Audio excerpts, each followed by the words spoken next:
And ఇవాళ మన first top స్టోరీకి వెళ్ళబోతున్నాం. గుండె ధైర్యాన్ని మొత్తం తెచ్చుకుని కూర్చోండి. మనది మహిళలను గౌరవించే దేశం అని చెప్తూ ఉంటాం. దేశాన్ని భారత మాతగా పిలుస్తాం, కానీ ఆచరణలో మాత్రం మహిళలను సాటి మనిషిగా కూడా గుర్తించడం లేదు. పైగా దారుణ దౌర్జన్యాలను చేస్తున్నారు. వాళ్ళు చేస్తుంటే మనం చూస్తున్నాం. మగవాడి దాష్టికానికి బలైన అమ్మాయి మండలి నిహారి కన్నీటి గాథ ఇది. ఇది ప్రతి తల్లి చూడాలి, ప్రతి తండ్రి చూడాలి, సమాజంలోని ప్రతి ఒక్కరూ చూడాలి. బహుశా మన ఇళ్లలో ఇలాంటి ఆడపిల్లలు ఉన్నారా, ఇలాంటి కష్టంలో ఉన్న వాళ్ళు ఉన్నారా, మనం పట్టించుకోవట్లేదా అని గ్రహించవలసిన సమయం ఇది.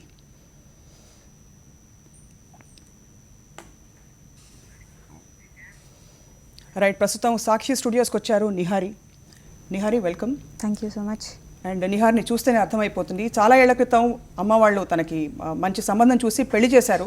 భర్త దాష్టికాన్ని అసలు భరించలేని నిహారి ఇంకా చేతులు ఎత్తేసి ఎవరూ పట్టించుకోవట్లేదు, అయిన వాళ్ళు కూడా ఆదుకోవట్లేదని ఒక నిస్సహాయ స్థితిలో ఆత్మహత్య యత్నానికి పాల్పడింది.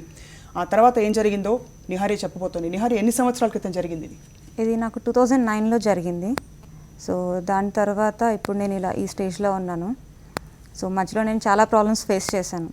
అంటే పేరెంట్స్ తరపు నుంచి కానీ, సొసైటీ తరపు నుంచి కానీ ఎవరికి చెప్పుకోలేనటువంటి ప్రాబ్లమ్స్ నేను ఫేస్ చేశాను before this incident also. And first of all, ఈరోజు టీవీ ఛానల్ ఎదుట వచ్చి నీ కథ చెప్పాలని నువ్వు ముందుకు వచ్చావు. కానీ మామూలుగా ఇలాంటి పరిస్థితుల్లో ఉన్న వాళ్ళు కప్పుకునో తెరచాటునో ఉంటారు, కానీ నువ్వు ధైర్యం చేసి ముందుకు వచ్చావు. దానికి కారణం ఏంటి? నాకు ఇది 2009లో జరిగిందని చెప్పాను. సో దాని తర్వాత నేను కేవలం 4 గోడలకి మాత్రం పరిమితం అయిపోయాను. బయట ఏం జరుగుతుందో తెలీదు. ఏదన్నా సరే అమ్మ వాళ్ళు చెప్తే వింటాం, అవునా ఇలా జరుగుతుందా, పేపర్లో చూడటం, న్యూస్లో చూడటం. తర్వాత 2012లో నేను కొంచెం బయటికి రావడం జరిగింది. ఇఫ్ ఇన్ కేస్ నేను ట్రీట్మెంట్ కోసం వెళ్ళినా డాడీ తీసుకెళ్లేవాళ్ళు, తీసుకొచ్చేవారు తప్ప ఏమీ తెలీదు. తర్వాత టీవీలో న్యూస్లో చూసేదాన్ని, ఇలా డొమెస్టిక్ వైలెన్స్ వల్ల అమ్మాయి సూసైడ్ అటెంప్ట్ చేసుకుంది, కిరోసిన్ పోసుకుంది, లేకపోతే వేరే వాళ్ళు ఎవరో వచ్చి యాసిడ్ పోసారు, యాసిడ్ అటాక్స్ జరుగుతున్నాయి అని చెప్పి విన్న తర్వాత కొంచెం బాధ అనిపించింది నాకు. అరే, ఎందుకని ఆడపిల్లల మీద ఇలాంటి ఇన్సిడెంట్స్ జరుగుతున్నాయి, వాళ్ళు ఎందుకని సొసైటీలోకి రాలేకపోతున్నారు అని కొంతవరకు నాకు నేను మోటివేట్ చేసుకున్నాను. ఎప్పుడు అనిపించలేదు అంటే నేను వెళ్ళి చెప్పొద్దు, అనవసరంగా అయిందేదో జరిగింది, ఇలాగే ఉండిపోదామన్న నిస్సహాయ స్థితికి ఇప్పుడు అని ఒక్కసారి 2 సార్లు అనిపించింది. కానీ ఏంటంటే బయటికి రావడానికి చాలామంది భయపడుతున్నారని చెప్పాను. నాకు ఒక రకంగా అదృష్టం ఏంటంటే నాకు చాలామంది సపోర్ట్ ఉంది, డైరెక్ట్గా ఇండైరెక్ట్గా సపోర్ట్ ఉంది. ఎందుకు నేను బయటికి రాకూడదు, నేను చేసిన తప్పేంటి, ఫిజికల్ అపీరెన్స్ ఒకటేనా, ఎందుకు నేను బయటకు వచ్చి నేను ఎందుకు చెప్పకూడదు అని చెప్పి నేను బయటికి రావడం జరిగింది. సో అందుకని నేను మిమ్మల్ని అప్రోచ్ అయ్యాను. 2009లో జరిగింది. 2009లోనే పెళ్లి జరిగింది. 2009 ఎన్ని నెలలకి నీకు ఇలాంటి ఘోరానికి పాల్పడవలసిన పరిస్థితి? నేను జూలై 8న ఇది అటెంప్ట్ చేశాను. జూలై 9th ఇది జరిగింది. కానీ అంతకుముందు ఎన్ని నెలల క్రితం నీకు పెళ్ళయింది? నాది వచ్చి ఫిబ్రవరి 28th మ్యారేజ్ అయింది. 6 నెలల లోపే నీకు అర్థమైంది 6 నెలల్లో చాలా ఘోరమైన పరిస్థితులు. హార్డ్లీ 2.5 months ఉండుంటాను అంతే. అతను నిహారి కథ క్లుప్తంగా చెప్పాలంటే మరొకసారి విజ్ఞప్తి చేస్తున్నాం, ప్రతి తల్లి తండ్రి ప్రతి సమాజంలోని పెద్దలందరూ కూడా చూడవలసిన కథ అనమాట. నిహారికి పెద్దవాళ్ళు పెళ్లి చేసేశారు. పెళ్లి చేసిన తర్వాత భర్తతో నానా కష్టాలు పడుతున్నాను అని తను ఇంటికి వచ్చి చెప్పుకున్నా కూడా పుట్టింటి వాళ్ళు పెద్దగా పట్టించుకున్న దాఖలాలు లేవు. ఒక ఘోరమైన పరిస్థితిలో తను ఏం చేయాలో తెలియక ఈ స్థితికి వచ్చింది. నిహారి కరెక్టేనా చెప్పింది? Yeah, correct. మీరు అప్పుడు పెళ్ళైన తర్వాత ఎప్పుడు గ్రహించావు నువ్వు నీకు భర్త వేధిస్తున్నాడని చెప్పి? 15 days వరకు బాగానే ఉంది పెళ్ళైన తర్వాత. 15 days తర్వాత నుంచి స్టార్ట్ అయింది నాకు. 15 days తర్వాత స్టార్ట్ అయింది? యా, 15 days తర్వాత స్టార్ట్ అయింది. సో ఫస్ట్లో ఏం చేసావు నువ్వు స్టార్ట్ అయిన వెంటనే? ఫస్ట్ ఎవరికి చెప్పుకోలేని స్టేజ్ అది. ఫిజికల్గా నన్ను బాగా టార్చర్ చేసేవాడు. అది కనీసం తల్లిదండ్రులకి చెప్పుకునేది కూడా కాదు, అది ఎవరికి చెప్పుకోవాలో అర్థమయ్యేది కాదు. ఆ స్టేజ్లో నేను బయటికి రాలేక మమ్మీ వాళ్ళతో చెప్పుకోలేక నేను నరకం అనుభవించాను. కానీ అందరూ అనుకుంటారు, ఏముందిలే మమ్మీ డాడీ ఒళ్ళో పెరిగింది, చాలా హ్యాపీగా ఉంది లైఫ్, తనే లైఫ్ స్పాయిల్ చేసుకుంది అన్న వాళ్ళు నా ఫ్యామిలీ నుంచి 90% ఉన్నారు. ఈ ఫ్యామిలీలోనే చాలా మంది 90% నీ చేతులతో నీ లైఫ్ నువ్వే స్పాయిల్ చేసుకున్న అన్నాళ్ళు ఉన్నారు. 99% వేసుకోవచ్చు ఈజీగా. అరే పాపం అన్నాళ్ళు నాకు చాలా అవసరం లేదు. ఆడపిల్లగా ఇవాళ నాకు ఇది జరిగింది, రేపు ఇంకొకరికి జరుగుద్ది. వాళ్ళు బయటికి రాలేక సొసైటీని ఫేస్ చేయలేక నరకం అనుభవిస్తున్నారు వాళ్ళు. అలాంటి దుస్థితి ఏమొచ్చింది నిహారి, అడగచ్చా? అంటే నువ్వు చెప్పదలుచుకున్నది స్వేచ్ఛగా నీకు చెప్పాలనిపించినవి ఈరోజు. ఎందుకంటే నువ్వు చెప్పినట్టు చాలా మంది వాళ్ళు చూస్తున్నారు, కష్టాలు పడుతున్న వాళ్ళు చాలా మంది ఉండొచ్చు, బయటికి చెప్పలేని వాళ్ళు. అవును. ముందుగా టీవీ చూసిన అందరికీ నేను ఇట్లా మాట్లాడొచ్చో లేదో నాకు తెలియదు, కానీ ముందు అందరికీ సారీ చెప్తున్నాను. బట్ నేను ఏదైతే డొమెస్టిక్ వైలెన్స్ ఫేస్ చేశానో అది ఓపెన్గా అందరికీ చెప్తున్నాను, వినండి. మేబీ నాకు తెలిసినంత వరకు ఒక అట్లీస్ట్ ఒక 10,000 పీపుల్లో ఒకళ్ళన్నా ఇలాంటి ప్రాబ్లం ఫేస్ చేసి ఉంటారు. ఎందుకంటే ప్రీవియస్ కొన్ని ప్రోగ్రామ్స్ చూసాను నేను. మ్యారేజ్ అయిన తర్వాత నా హస్బెండ్ జాబ్ మానేశాడు, ఇంట్లోనే ఉండేవాడు. మార్నింగ్ 11కి నిద్ర లేచేవాడు. అది నార్మల్గా ఓకే, అది నేను కాంప్రమైజ్ అయిపోయాను. Joint family, each and everything అడిగేవాళ్ళు, అది కూడా నేను కాంప్రమైజ్ అయిపోయాను. ఎందుకంటే నేను పెరిగిందంతా డిఫరెంట్ వాతావరణం. ఇక్కడికి వచ్చిన తర్వాత అడ్జస్ట్ అవ్వడానికి ఏ ఆడపిల్లకైనా టైం పడుతుంది, కొత్త ప్లేస్కి వచ్చాము అంటే. తన టార్చర్ ఎట్లా ఉండేదంటే వాష్రూమ్కి అని చెప్పి బయటకు వెళ్ళాల్సి వచ్చేది, ఇంట్లో నుంచి రూమ్ నుంచి బయట ఉండేది వాష్రూమ్. వెళ్ళటానికి బద్ధకం వేసి, ఒక్క మాటలో చెప్పాలంటే బద్ధకం వేసి, పాలిథిన్ కవర్లో కానీ వాటర్ బాటిల్లో కానీ టాయిలెట్ పోసి మంచం కింద పెట్టేవాడు. అది ఎవరికి చెప్పుకోవాలి? పేరెంట్స్కి చెప్పుకోవాలా, లేకపోతే అత్తమామలకి చెప్పుకోవాలా? చెప్పుకుంటే పరువు పోతుంది. ఏ చిచ్చి, నా కొడుకు అట్లా ఎందుకు చేస్తాడు, నా కొడుకు మిస్టర్ పర్ఫెక్ట్. ఆల్మోస్ట్ వాళ్ళందరూ వాళ్ళకున్న మైనస్ పాయింట్స్ అన్ని దాచుకుని సొసైటీకి మిస్టర్ పర్ఫెక్ట్స్ లాగా ఉన్న వాళ్ళు చాలామంది ఉన్నారు. అలా టార్చర్ చేసేవాడు, టాయిలెట్ పోసేవాడు. అది చిన్న విషయం అని చెప్పి నేను అనుకోను. బుద్ధి ఉన్నవాడు ఎవడో అట్లాంటి పని చేయడు. ప్రాస్టిట్యూట్ లాగా నన్ను ట్రీట్ చేసేవాడు. ఆడపిల్లగా ఇంట్లో ఉన్నాను, ప్రతి ఆడపిల్లని తల్లిదండ్రులు ఎంత ప్రేమతో చూసుకుంటారో తెలుసు. అక్కడికి వెళ్ళిన తర్వాత నాకు ఒకరోజు 100 రూపీస్ ఇచ్చాడు నాకు వాడు. ఏంటి అంటే, నువ్వు ఉన్నదానికి నీ రేట్ అని చెప్పేసి పచ్చిగా మాట్లాడాడు. చచ్చిపోయాను ఇంకా ఆ నిమిషం, మానసికంగా చచ్చిపోయాను నేను. ఎప్పుడు ఇలాంటి జాడలు ఆనవాళ్ళు కనిపించలేదంట ముందు? అంటే ఇలా ప్రవర్తించే వ్యక్తి అని అనుకోలేదు నువ్వు? అస్సలు అనుకోలేదు, నేను అసలు అనుకోలేదు, అసలు ఎక్స్పెక్ట్ చేయలేదు. అసలు ఇట్లా ఉంటారు, ఎందుకంటే ఇవన్నీ అవుట్ ఆఫ్ బౌండరీస్. ఇవన్నీ ఇలా ట్రీట్ చేస్తారు, ఇట్లా మాట్లాడతారు అని చెప్పి ఎవరు అనుకోరు. నేను అంతకుముందు చూసిన దానిలో ఏంటంటే, ఒక అతను విజయవాడలో ఒక అతను వాళ్ళ వైఫ్ని టాయిలెట్ పోసేవాడు, సేమ్ నాది కూడా అంతే. కానీ అతను ఇట్లా ట్రీట్ చేశాడని నేను ఎక్కడా వినలేదు. కానీ నా విషయంలో అలా జరిగింది. ఆ రోజు ఇంకా అయిపోయింది లైఫ్ అనిపించింది నాకు. అది ఎవరు రకరకాలుగా హింసించాడని చెప్పి, నన్ను ఫిజికల్గా నన్ను చాలా టార్చర్ చేశాడు. అది బయటికి చెప్పుకోలేను. మా బెడ్రూమ్ దగ్గర బయట వాళ్ళ మమ్మీ, వాళ్ళ మదరు, వాళ్ళ ఫాదరు దిండు వేసుకుని పడుకునేవాళ్ళు, మెయిన్ డోర్ దగ్గర పడుకుని, ఏంటమ్మా రాత్రి ఏం మాట్లాడుతున్నారు మీరు, ఏంటి లైట్ ఆన్ చేసింది ఏంటి ఎక్కువసేపు? ఒక ఆడపిల్లని అడిగే మాటలేనా అవి? ఇట్లాంటి ఎవరికి చెప్పుకోవాలి? ఎప్పుడు ఈ టైంలో ఎప్పుడు అమ్మ వాళ్ళకి చెప్పుకోవాలనిపించలేదా నీకు? అది పెళ్ళైన కొత్త, ఎలా చెప్పుకుంటాం, ఏమని చెప్పుకుంటాం? అలా బిహేవ్ చేస్తారని ఏ తల్లిదండ్రులు అనుకుంటారు? నరకం అనుభవించాను ఆ టైంలో. సో చెప్పలేదు ఎప్పుడు అమ్మ వాళ్ళకి? అప్పుడు నేనేం చెప్పలేదు. నేను ఒక్క మాటలో చెప్పండి, నేను అలా జరిగిన తర్వాత ఏప్రిల్లో ఒకసారి నేను సూసైడ్ అటెంప్ట్ చేశాను. వాళ్ళ ఇంట్లోనే ఉండి నెయిల్ పాలిష్ తాగారు. ఇది ఎవరికి తెలీదు. ఈవెన్ మా పేరెంట్స్ కూడా అది జరిగిన తర్వాత చెప్పలేదు. ఎందుకంటే అతను టార్చర్ భరించలేక. నన్ను ఒక మాట అన్నాడు, ఏంటి మీ పేరెంట్స్కి చెప్తావా నువ్వు నీ గురించి, నేను నిన్ను బాధ పెట్టానని చెప్పి? ఒకవేళ చెప్తే నీకున్న తెలివికి, నీకున్న మట్టి బుర్రకి నేను మీ పేరెంట్స్ ముందే నేను పిచ్చిదాన్ని చేసే కెపాసిటీ నాకుందని ఓపెన్ ఛాలెంజ్ చేశాడు నాతో. అట్లాగే నేను పిచ్చిదాన్ని అయ్యాను అందరి ముందు. అలాగే నేను పిచ్చిదాన్ని అంతే. నేను మేలో మా ఇంటికి వచ్చేసాను, మా పేరెంట్స్ దగ్గరికి వచ్చేసాను. హెల్ప్లెస్ ఫీల్ అయిపోయాను. అది ఏమని చెప్తాను మా పేరెంట్స్కి? నేనేం చెప్పలేని సిచ్యువేషన్ నాది. అది మా పేరెంట్స్ దగ్గరకు వచ్చిన తర్వాత అన్ఫార్చునేట్లీయో ఫార్చునేట్లీయో నాకు తెలియదు, కానీ నా ప్రెగ్నెన్సీ కూడా కన్ఫర్మ్ అయింది. 2nd మంత్ ప్రెగ్నెన్సీ కన్ఫర్మ్ అయింది. హ్యాపీగానే ఉంది, లైఫ్ చాలా హ్యాపీగా ఉంది. తర్వాత మమ్మీతో చెప్పాను, మమ్మీ నన్ను ఇట్లా ట్రీట్ చేస్తున్నాడు మమ్మీ, నన్ను ఏం చేయమంటా అంటే, ఫస్ట్ మమ్మీ కళ్ళంటి నీళ్ళు పెట్టుకుంది. అరే ఏంటి అనుకుంది. తర్వాత అంది, ఏం చేస్తావు అమ్మ, ఇప్పుడు సొసైటీలో కూడా అట్లాగే ఉంది, లైఫ్ అంటేనే కాంప్రమైజ్ అమ్మ, కాంప్రమైజ్ అయిపో. ఎందుకంటే చాలామంది చాలా ప్రాబ్లమ్స్ ఫేస్ చేస్తున్నారు, వాళ్ళందరూ లైఫ్ కాంప్రమైజ్ అయిపోతున్నారు. అలా అని చెప్పి డైవర్స్ తీసుకుంటావా, అలా అని చెప్పి వదిలేస్తావా అని ఒక్క మాటలు అన్నారు. ఏమో పిల్లలు పుట్టిన తర్వాత మారతాడేమో, ఒకటి పెద్దవాళ్ళందరూ చెప్పేది. అది రెగ్యులర్గా వాడే మాట అది. అంటే కాంప్రమైజ్ అయిపోవాలి హస్బెండ్ దగ్గర, ఇట్లాంటి టార్చర్ అనుభవిస్తా. ప్రాక్టికల్గా వాళ్ళు ఏదైనా బాధ అనుభవిస్తే అప్పుడు వాళ్ళు అంటారు, నేనే పెద్ద ప్రాబ్లం ఫేస్ చేశాను, నువ్వెంత నాతో ప్రాబ్లం పోల్చుకుంటే. ఒక్క మాటలో తీసి పక్కన పెట్టేస్తారు. అండ్ ఒక్క నిమిషం, ప్రస్తుతం తెర మీద చూస్తున్న దృశ్యాలు, ఫోటోలు ఏవైతే చూస్తున్నారో, నిహారిక గతంలో అంటే పెళ్ళైన సమయంలో తన ఫోటోగ్రాఫ్ అది.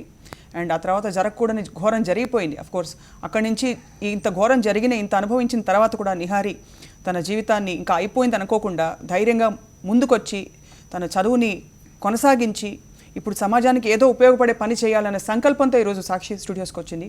చాలా మనస్ఫూర్తిగా అభినందిస్తున్నాను నీ ధైర్యానికి నిహారి. అంటే అప్పుడు జరగకూడదని జరిగిపోయింది ఆల్రెడీ, బట్ అక్కడి నుంచి the way you have picked your self up. కానీ ఈ ఇన్సిడెంట్ జరిగిన రోజు ఇవాళ ఎందుకు చెప్పాల్సి వస్తుందంటే, నీకు కష్టమైన మనసు కష్టమైన చెప్తే గానీ అర్థం కాదు. ఎందుకంటే లేకపోతే ఇది గణాంకాల లెక్కల్లో నమోదైపోతున్నాయి. డొమెస్టిక్ వైలెన్స్ కేసులు ఇన్ని, లేకపోతే ఒక్కొక్క ఆడపిల్ల కథ, లేకపోతే ఇన్ని వేధింపు కేసులు, ఎన్ని పరిస్థితుల్లో అమ్మాయిలు ఆడపిల్లలు మోసపోతున్నారు, పెళ్లిళ్ళు పెద్దవాళ్లే దగ్గరుండి చేస్తున్నారు, అయినా మోసపోతున్నారు. నిలబడుతున్న వివాహాలు ఉన్నాయి, లేవని కాదు, కానీ నిలబడని వివాహాల్లో ఎందుకు నిలబడలేదని చెప్పి తల్లిదండ్రులకు కూడా ఒక ఇది ఉండట్లేదు, ఒక నమ్మకం ఉండట్లేదు.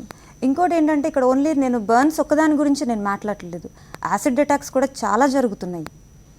Acid attacks. Before we continue on that, Nihari, ఈ సంఘటన జరిగిన రోజు ఎందుకు అంత దుస్థితికి నువ్వు చేరుకున్నావు? ఎప్పుడు కూడా ఒక్క నిమిషం నీ ధైర్యాన్ని, ఇదే ధైర్యాన్ని, ఇప్పుడు ఉన్న ధైర్యాన్ని అప్పుడు తెచ్చుకుని లైఫ్ మనం పోరాడదాం, పర్లేదు నాతో ఎవరు రాకపోయినా పర్లేదు, నేను ఒక్కదానే నడుస్తా అనిపించలేదా?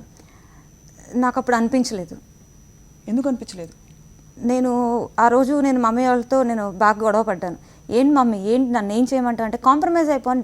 డాడీ ఏడ్చారు, మమ్మీ ఏడ్చింది. ఏం చేస్తావమ్మా అన్నారు. సో నేను వెళ్ళాను, కిరోసిన్ పోసేసుకున్నాను, బెడ్రూమ్లోనే పోసుకున్నాను. డాడీ తలుపు పగలగొట్టి, ఏం చేస్తున్నావు, పిచ్చి పిచ్చి పనులు చేస్తున్నావా, లేకపోతే వదిలేసేయి అన్నారు. కాంప్రమైజ్ అయిపోవన్నారు లాస్ట్కి. వాడిని వెళ్ళి పనిష్ చేస్తా, లేకపోతే నేను వాడితో మాట్లాడతానని అనలేదు. ఎందుకమ్మా కాంప్రమైజ్ అయిపో, మాట్లాడదాంలే చేద్దాంలని చాలా కూల్గా ఉన్నారు. అన్న తర్వాత అది ఎట్లా ఉందంటే, పోనీ వదిలేసి వచ్చేద్దామా అనుకుంటే, నేను అప్పుడు ప్రెగ్నెంట్ని, వదిలేసి వచ్చేద్దాం అనుకుంటే సొసైటీ నన్ను ఎట్లా ట్రీట్ చేస్తుందో, పెళ్ళైన 3 నెలలకే వదిలేసి వచ్చిందని ఒక మాట అంటారు. లేదు చచ్చిపోదాం అనుకుంటే మళ్ళీ అయ్యో నా బేబీ ఏమైపోతుంది అని 2 రకాలుగా నేను ఆలోచించాను. కిరోసిన్ పోసుకున్న 1.5 అవర్ తర్వాత నేను మ్యాచ్ బాక్స్ పెట్టి నేను వెలిగించుకున్నాను. ఆలోచించాను, సూసైడ్ లెటర్ రాశాను నేను. అంటే ఆలోచనలో కూడా ఎక్కడ నీకు అనిపించలేదు? నేను నా గురించి ఆలోచించాను, నా ఫ్యామిలీ గురించి ఆలోచించాను, సొసైటీ గురించి ఆలోచించాను, అన్నీ నేను బ్యాలెన్స్ చేసుకున్నాను. నా బేబీ పోతుంది మెయిన్, నా బేబీ కోసం నేను బతకాలి. మరి ఆ క్షణం ఎందుకు వచ్చింది నీకు? ఒక్కసారి నిప్పంటుకుంది. 49 అగ్గిపుల్లలు నువ్వు కాల్చావు, ఆ తర్వాత 50 అగ్గిపుల్లకి మాత్రమే నిప్పంటుకుంది నువ్వు చెప్పిన కథ ప్రకారమే. అవును. అంటే 49 అగ్గిపుల్లల్లో కూడా నీకు అనిపించలేదా? నేను అప్పుడు ఆలోచించింది నా గురించి ఆలోచించలేదు, నేను నా బేబీ గురించి ఆలోచించాను. మళ్ళీ అనిపించింది, ఏమో లైఫ్ ఇట్లాగే ఉంటే నా బేబీ కూడా ఇట్లాంటి ప్రాబ్లం ఫేస్ చేస్తుందేమో, ఆ వేలో కూడా నేను ఆలోచించాను. సో ఇంటి పరువు పోతుందేమో, మా పేరెంట్స్ ఎట్లా సొసైటీని ఫేస్ చేస్తారని కూడా నేను ఆలోచించాను. పెళ్ళైన ఆడపిల్ల 3 నెలలకే వచ్చేసింది అంటే వాళ్ళకి ఎందుకు కష్టం అవ్వాలి? చచ్చిపోయిందంటే మహా అయితే 2 రోజులు ఏడుస్తారు, 3 రోజులు ఏడుస్తారు, 4 రోజులు మర్చిపోతారు. ఇదే ఆలోచన ఉంది నాకు. సొసైటీని ఎట్లా ఫేస్ చేయాలి నేను? చాలా గుండె చాలా బరువు ఎక్కిపోతుంది నిహారి నువ్వు చెప్తుంటే. కానీ ఆ టైంలో ఆ తర్వాత కనీసం ఇంకొక మాట చెప్పావు నువ్వు, దట్ ముందు కుటుంబ సభ్యులందరూ రియాక్ట్ అయిన పద్ధతి కూడా నీకు ఇంకా మైండ్లో ఉండిపోయిందని చెప్పి. అవును, నాకు నా ట్రీట్మెంట్కి అన్నిటికీ ఫస్ట్ మా మమ్మీ కానీ డాడీ కానీ నాకు చాలా సపోర్ట్ చేశారు. కానీ ఇప్పటివరకు నేను చెప్పలేదు. మా మమ్మీతో అన్నాను. జనరల్గా ప్రతి తండ్రి ఆలోచిస్తాడు ఇట్లా.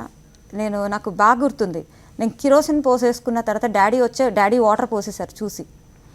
ఏం చేయాలో అర్థం కాలేదు. ఫస్ట్ మా డాడీ అన్నమాట, అయ్యో నా కూతురికి ఏమైంది అని అంటే నేను ఇంకా చాలా గర్వంగా ఉండేదాన్ని, ఇంకా ధైర్యంగా ఉండేదాన్నేమో. అరే నా పరువు పోయిందే, అయ్యో నా కూతురు ఇట్లా అయిపోయింది. ఫస్ట్ అన్నమాట నా చెవిలో ఇప్పటికీ ఒక రీసౌండ్లా ఉంటుంది అది నాకు ఎవ్రీ టైం. కానీ నాకు దొరికినట్లు ఎవరికి ఆఫర్స్ ఏం దొరకవు. చాలా రకాలుగా సపోర్ట్ ఉంది నాకు. అదొక్కటి నాకు బాధ అనిపిస్తుంది. డాడీ ఒక్కసారి అరే నా కూతురు ఇట్లా అయిపోయిందే, వాళ్ళకి బాధ ఉంది, నేను కాదంటలేదు. కానీ ఆ సిచ్యువేషన్లో ఆయన ఆ మాట నన్ను అంటే ఇంకా ధైర్యంగా ఉండేది. నీకు మీ వాళ్ళు ఉన్నారనే ఒక భరోసా వచ్చేది. ఇంకా అలా ఉన్నా సరే నాకు ఇంకా కాన్ఫిడెన్స్ ఉండేది.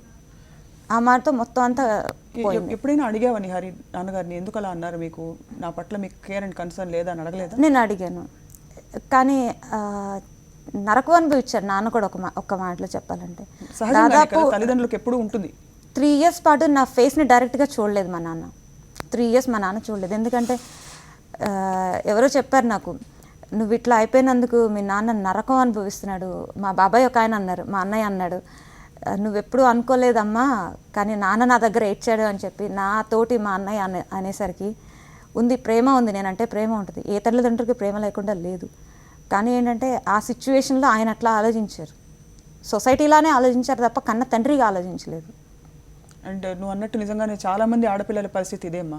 అంతే, ఎందుకంటే చాలా మంది ఒక లార్జర్ కాంటెక్స్ట్ లో అడ్జస్ట్ కాంప్రమైజ్ అని చెప్పి ఇంకోటేదో చెప్పి కథలు చెప్పి లేకపోతే జరిగింది జరగనట్టుగా ఉండడం ఇలా చేస్తారు తప్ప నా పిల్లకి కష్టం వచ్చింది అని అనుకునే తల్లిదండ్రులు ఉంటారని కాదు, చాలా తక్కువ మంది ఉంటారు. వేళ్ల మీద లెక్క పెట్టచ్చు. ఏమనాలో మాటల్లో చెప్పలేకపోతున్నాను నిహారి. ఇప్పుడు కానీ ఆ జరిగిన తర్వాత 8 సర్జరీల తర్వాత 8 ఆపరేషన్లు జరిగాయి, రకరకాల ఆపరేషన్లు. 55% బర్న్స్ అంటే జరిగినట్టుగా డాక్టర్లు నిర్ధారించారు. బహుశా కొంతకాలం ఎక్కువ కాలం బతకకపోవచ్చని కూడా డాక్టర్లు అప్పట్లో చెప్పారు. కానీ నిహారి బతకాలని రాసిపెట్టుందో తన సంకల్పమో విధి సంకల్పమో మొత్తానికి తను బతికింది. ఇప్పుడు ఎలా జీవించాలని చెప్పి తను అక్కడి నుంచి తన జీవితాన్ని మలుచుకున్న తీరు రియలీ రిమార్కబుల్. అండ్ తను తనలాంటి చాలామంది గురించి బర్న్స్కి గురైన వాళ్ళు, అంటే వాళ్ళ ఇలాంటి పరిస్థితుల్లో లేదా యాసిడ్ బర్న్స్కి గురైన వాళ్ళకి ఇలాంటి వాళ్ళపై రూపొందిన పుస్తకం ఇది. ఒక జర్మన్ రచయిత్రి రాసిన పుస్తకం ఇది. అండ్ దీని గురించి కూడా మాట్లాడబోతున్నాం, ఎప్పుడు జరిగింది ఇది ఏమిటని. అండ్ నాకు ఫస్ట్ 2010లో ప్లాస్టిక్ సర్జరీ అనేది ఫస్ట్ ట్రీట్మెంట్ నేను తీసుకున్నాను. డాక్టర్ లక్ష్మీ సలీం అని చెప్పి ఆవిడ నాకు కంప్లీట్ ఫ్రీ ఆఫ్ కాస్ట్కి, ఇప్పటివరకు నాకు జరిగిన సర్జరీస్ అన్నీ ఫ్రీ ఆఫ్ కాస్ట్కి డాక్టర్ లక్ష్మీ సలీం నాకు చేశారు. ఇట్లా ఫిజికల్గా ఇప్పుడు నేను ఫిట్గా ఉన్నాను అంటే మీరు అనుకోవచ్చు ఫిజికల్గా ఏముంది అని చెప్పి, బట్ నేను ఇట్లా ఫిట్గా ఉన్నానంటే కారణం ఆవిడ దగ్గరికి ఒక జర్మన్ ఫోటోగ్రాఫర్ వచ్చింది. అప్పటి 2012లో నేను కలిసాను, యాన్ క్రిస్టిన్ అని చెప్పి. తను చాలామంది బర్న్ విక్టమ్స్ని చూసింది, యాసిడ్ విక్టమ్స్ని చూసింది. కానీ ఎందుకో తెలీదు నాతో మాట్లాడిన తర్వాత కంప్లీట్ తన మైండ్ సెట్ చేంజ్ అయిపోయింది. మైండ్ సెట్ చేంజ్ అయ్యి ఐడెంటిటీ పోతుంది నిహారి, మరి మనం ప్రాజెక్ట్ చేద్దాము అని చెప్పేసి నన్ను ఫస్ట్ ఎంకరేజ్ చేసిన పర్సన్ తను. నేను తనతో ఫస్ట్ టైం నేను బయటకు వెళ్ళినప్పుడు ఫస్ట్ టైం నేను స్కార్ఫ్ బయటకు తీసేసాను. అప్పటివరకు నేను స్కార్ఫ్ కట్టుకుని వెళ్ళేదాన్ని బయటకి. నిహారి క్షమించాలి, ఒక్క నిమిషం మనం చిన్న విరామం తీసుకోబోతున్నాం. తిరిగి వచ్చాక నిహారి కథని కొనసాగిద్దాం. నిహారి లాంటి చాలా మంది ఆడపిల్లల పరిస్థితికి ఏం చేద్దాం మాట్లాడదాం. అలాగే నిహారిని చాలా ఓపిక్గా ట్రీట్ చేసిన డాక్టర్ గారితో కూడా మనం కాంటాక్ట్ చేసే ప్రయత్నం చేద్దాం. స్టే ట్యూన్డ్, ఈ కథ కొనసాగుతుంది ది ఈవినింగ్ ఎడిషన్లో. Stay tuned. ఆడపిల్లలు మహిళలపై రకరకాల హింసలు అకృత్యాలు జరుగుతున్నాయి. కానీ అన్నిటికంటే పెద్ద అకృత్యం ఒక ఘోరం జరుగుతున్నప్పుడు చూస్తూ ఊరుకుంటున్న సమాజం. వీళ్ళని ఏమనాలి, ఏమని పేరు పెట్టాలి? వాళ్ళ నిస్సహాయ స్థితితో, లేకపోతే సమాజాన్ని చూసి భయపడో, లేకపోతే చేతులు ఎత్తేసి మా వల్ల కాదని చెప్పో అయిన వాళ్ళు కూడా ఆదుకోని పరిస్థితులు మనం చూస్తున్నాం ఆడపిల్లలకి. సరే, ధైర్యం చేసి ముందుకు వెళ్ళే వాళ్ళు చాలామంది ఉంటారు. బట్ ముందుకు వెళ్ళలేని వాళ్ళు ఏమనాలో తెలియక ఇలాంటి నిహారి లాంటి పరిస్థితులకు చేరుకుంటారు. కానీ నిహారి తనకైన ఘోరం తర్వాత కూడా తను లేచి నిలబడింది, నడుస్తోంది. నిహారి, ఈ 2009లో ఇది జరిగిన తర్వాత, ఇన్సిడెంట్ జరిగిన తర్వాత నీ భర్త గురించి ఏమైనా తెలుసుకున్నావా? మమ్మీ వాళ్ళని అడుగుతూ ఉండేదాన్ని ఏం చేశారు అని చెప్పి. ప్రతి చెడు ఒక మంచికే అని చెప్పేసి వదిలేసే అమ్మ అన్నారు. ఆ తర్వాత వదిలేసాను. ఇంకా నాకు ఇలా జరిగిన తర్వాత ఎగ్జాక్ట్లీ జూలై 21 నాకు ఆ రోజు అబార్షన్ చేశారు. ఆ రోజు లాస్ట్ టైం తను చూడటం. జూలై 15 ఈవినింగ్ వచ్చి 1 వీక్ ఉన్న 21 నైట్ వెళ్ళిపోయాడు. మళ్ళీ దాని తర్వాత ఏమైపోయాడో, ఎక్కడున్నాడో ఒక ఫోన్ కాల్ లేదు, ఏమీ లేదు. 1 year తర్వాత డైవర్స్ పేపర్స్ తీసుకుని మా ఇంటికి వచ్చాడు. అప్పటి వరకు ఎవరిది మాట్లాడావా? తను గ్రహించాడా ఏం చేశాడు?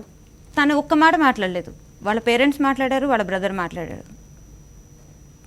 నువ్వు మాట్లాడుకో, నేను మాట్లాడుతున్నాను కదా అని చెప్పి వాళ్ళ పేరెంట్స్, వాళ్ళ బ్రదరు తన నోరు మూయించేశారు. మా మమ్మీ నోరు ఎత్తి మాట్లాడింది, ఏమనుకుంటున్నావు నువ్వు, నా కూతుర్ని ఇట్లా చేస్తావా అని చెప్పి. డాడీ ఇప్పటికీ బ్లాంక్ మైండ్, అంతా ఏం చేయాలో తెలియదు డాడీకి. మమ్మీ అడుగుతుంది, అసలు ఎందుకు ఇట్లా చేసావు నా కూతుర్ని, నీకు ఇష్టం లేకపోతే అప్పుడే చెప్పొచ్చు కదా అని మమ్మీ ఎదురు తిరిగి అడిగింది. కానీ ఎటువంటి యూస్ లేదు, జరగాల్సిందంతా జరిగిపోయింది. సో 8 సర్జరీల ప్రక్రియ అంటే ప్రాసెస్ అంతా కూడా నీకు బాగా ఫిజికల్గా చాలా నొప్పి, టార్చర్, రకరకాల అంటే ఫస్ట్ ఆపరేషన్ చేసినప్పుడు అంటే ముందు అసలు మొత్తం కాంట్రాక్ట్ అయిపోతుంది స్కిన్. కాంట్రాక్చర్ వచ్చేస్తుంది కంప్లీట్గా. ఫస్ట్ సర్జరీ 2010లో జరిగింది. 1 ఇయర్ 2009 నుంచి అరౌండ్ 2011 హాఫ్ వరకు కంప్లీట్గా నేను ఒక మాటలో చెప్పండి ఇంచుమించుగా డ్రగ్స్కి అలవాటు పడ్డాను, కొన్ని ఇంజెక్షన్స్కి. ఎందుకంటే నన్ను నేను కంట్రోల్ చేసుకోవడానికి అలవాటు పడ్డాను. తర్వాత మా మమ్మీ అంది ఎందుకు తీసుకుంటున్నావు అని చెప్పి నన్ను ఫస్ట్ నా చేత స్లీపింగ్ పిల్స్ అని మానిపించింది మా మమ్మీ. కానీ అది తెలియదు ఎందుకను.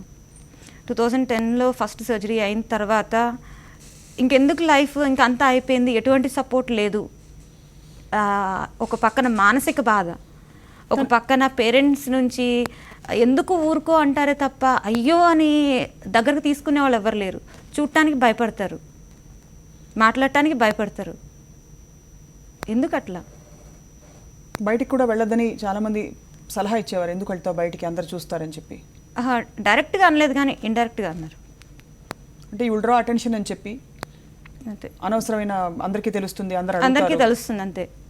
ఇప్పటికీ డాడీ నన్ను స్కార్ఫ్ లేకుండా బయట తీసుకెళ్ళడానికి ఒక రకంగా ఆలోచిస్తారు. కానీ నువ్వు స్కార్ఫ్ తీసేసి మళ్ళీ మరొకసారి అడుగుతున్నాను, స్వేచ్ఛగా మీడియా ముఖంగా నేను ఇలాగే ఉంటాను, నేను ఇట్లాగే ఉంటాను, నేను ఇట్లాగే చేయమని చెప్తున్నావు. నేను ఎందుకంటే అది నాకు కన్వీనియంట్గా ఉంటుంది. సమ్టైమ్స్ స్కార్ఫ్ కట్టుకుంటే, సమ్టైమ్స్ నాకు ఇట్లా ఉంటేనే నాకు ఇష్టం. నేనేం తప్పు చేశాను? మోర్ దెన్ దట్, ఇందాక మాట్లాడుతున్నప్పుడు నువ్వు చెప్పిన విషయం ఒకటి, నీ అపియరెన్స్తో నీకు అసలు సంబంధం లేదు. నాకు సంబంధం లేదు. నీ మానసిక స్థితి ఎంత ధైర్యంగా ఉంది, నీ సంకల్పాలు ఏంటి, నీ ఆశయాలు ఏంటి, వీటిపైన దృష్టి పెడుతున్నా అని చెప్పావు. అవును. ఇందాక నిన్ను స్టూడియోలో కూర్చోపెట్టాలా లేదా అని మేము కొంచెం సందేహిస్తూ నేను అడిగినప్పుడు చెప్పిన మాట ఇది, దట్ నేను మీడియా ముఖంగా స్వేచ్ఛగా I want to come and share my story with everybody అని చెప్పి. అవును, నాలాంటి వాళ్ళు చాలామంది ఉన్నారు బయటికి రాలేక. ఎందుకు రారు వాళ్ళు బయటికి? పేరెంట్స్ ఎందుకు బయటికి రానివ్వరు? ఒక చిన్న మచ్చబడగానే అయ్యో నాకు మచ్చబడిపోయింది అని చెప్పేసి ప్రతి ఒక్కళ్ళు ఇన్ఫీరియారిటీ కాంప్లెక్స్, బయటికి వాళ్ళు బౌండరీస్ పెట్టేసుకుంటారు. వాళ్ళు బయటికి రాలేరు. వాళ్ళు ఎందుకు రాలేరు? మీరు చేసిన తప్పేంటి?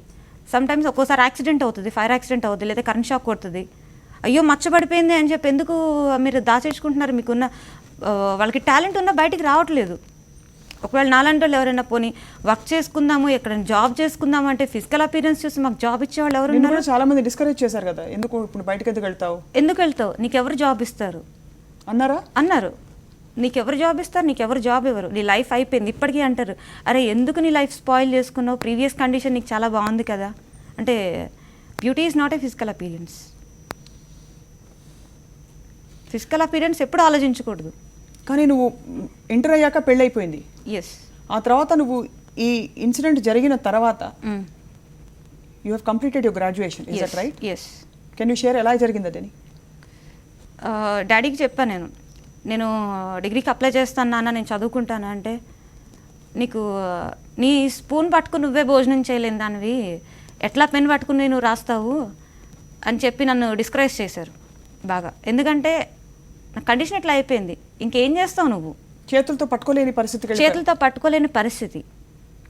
నేను ఎగ్జాక్ట్ 1 ఇయర్ పట్టింది నాకు పెన్ను పట్టుకుని ఇలా పెన్ను పట్టుకుని పేపర్ మీద రాయడానికి. 1 ఇయర్ నేను కష్టపడ్డాను, అది ఎవరికీ తెలియదు. పెన్ను పట్టుకోవడానికి రాక ఒకసారి బ్లడ్ వచ్చేసేది. 1 ఇయర్కి నేను ఎందుకు రాయలేనని చెప్పి రాశాను. నేను అందరిలానే నేను నార్మల్ పర్సన్ని, నేను వంట చేస్తాను, బట్టలు వాష్ చేసుకుంటాను, నా పనులని నేను చేసుకుంటాను, పక్కన వాళ్ళకి ఏదైనా కావాలంటే నేను హెల్ప్ చేస్తాను. నేను చేయలేని పని ఏముంది? నా ఫిజికల్ అపీరెన్స్ ఎందుకు చూస్తున్నారు మీరు? ఇంత జరిగిన తర్వాత నిహారి ఇప్పుడు తెచ్చుకున్న ధైర్యం నీకు అప్పుడు లేకపోయింది. అది మాత్రం అదొక్కటే చాలా బాధ కలిగించే విషయం. ఇదే ధైర్యం అప్పుడు వచ్చుంటే నీ జీవితాన్ని ఇంకో డైరెక్షన్లో నువ్వు మలుచుకుని ఉండేదానివి. ఒక బాధపడి ఏదైనా సరే మీకు తెలిసే ఉంటుంది, ఏ పెయిన్లో నుంచే సక్సెస్ అన్నది వస్తుంది. మీరు చాలామంది స్టోరీస్ చూసే ఉంటారు. ఈ పెయిన్ అనుభవించాక పెయిన్ నుంచి ఆ పెయిన్లో ఉండే అది ఆ స్వీట్నెస్ో తెలియదు, లేకపోతే బాధో తెలియదు. లైఫ్ గురించి ఆలోచనలు పెయిన్లో ఉన్నప్పుడే వస్తాయి. అట్లాగే నాకు జరిగింది. ప్రతి చెడు వెనుక ఒక మంచి ఉంది. నాకు ఇట్లా మంచి జరిగింది, ఇట్లా జరగటమే నాకు మంచి జరిగింది. అది పాజిటివ్ అవుట్లుక్ ఖచ్చితంగా. కానీ నువ్వు చాలా హింస అయితే పడ్డావు. అంటే in the process of recovery చెప్తున్నా, ఈ ట్రీట్మెంట్ తీసుకుంటూ ఇన్ని సర్జరీలు, ఇప్పటికి సర్జరీలు వద్దని చెప్పి కట్టిపెట్టావు. నేను ఇలాగే ఉంటాను, పర్వాలేదు, నాకు ఆరోగ్యం బాగుంది, నేను నడవగలుగుతాను, అందరిలా పనులు చేసుకుంటాను, నన్ను కూడా నార్మల్గా ట్రీట్ చేయండి. ఇదే నీ మెసేజ్ ఫర్ ద సొసైటీ. నన్ను ఒక్కదాన్నే కాదు, అందరినీ నీలాంటి వాళ్ళందరినీ కూడా అందరూ. యాసిడ్ అటాక్స్ మీకు 2014లో చూస్తే 174 యాసిడ్ అటాక్స్ జరిగినాయి ఇండియాలో. నిహారి, ఒక విషయం, నువ్వు కేసు ఎందుకు పెట్టలేదు నీ అత్తవారి మీద అని అడిగితే ఒక మాట అన్నావు, నేను ఇన్స్పైర్ చేసిన ఒక లైన్ ఉందని చెప్పి. What is that line? ఎందుకంటే మీరు ఇందాక అన్నాను, ప్రతి చెడు వెనక ఒక మంచి జరుగుతుంది అని. అంతే. నువ్వు అలాగే క్షమించి వదిలేసావు అయితే ఇప్పుడైతే జరిగింది. అంతే కదా, ఏం లేదు. యుద్ధంలో గెలవటం అంటే ఎదుటి మనిషిని చంపటం కాదు, మనం గెలవటం అని చెప్పి అదొక్కటే నాకు ఇన్స్పైరింగ్గా అనిపించింది. Nothing is stable in this world. అది ప్రతి ఒక్కళ్ళు అనుకుంటే వాళ్ళ లైఫ్ని హ్యాపీగా లీడ్ చేయగలుగుతారు. నిహారి, నువ్వు రికవరీ అయిన పద్ధతి రిమార్కబుల్గా, నీకు చేత్తో నిజంగానే స్పూన్ పట్టుకొని లేని పరిస్థితి నుంచి ఎగ్జామ్స్ ఎలా రాసావు? కంప్లీట్గా? రాశాను. కంప్లీట్ ఎగ్జామ్స్ రాసావు. అన్ని డిగ్రీ పూర్తి చేశాను. నాది BA కంప్లీట్ అయింది. BA complete. ఇప్పుడు MBA అప్లై చేస్తున్నాను. Remark, hats off to you really for your perseverance. ఇప్పుడు ఏం చేయబోతున్నావు నెక్స్ట్? నువ్వు ఎన్జిఓతో కలిసి వర్క్ చేస్తున్నావు, దాని గురించి చెప్పు. అండ్ నీకు ఏ విధమైన సపోర్ట్ ఎక్స్పెక్ట్ చేస్తున్నావు చెప్పు. నాకు ఫస్ట్ కొంచెం కాన్ఫిడెన్స్ అనేది నాకు తక్కువగా ఉండేది.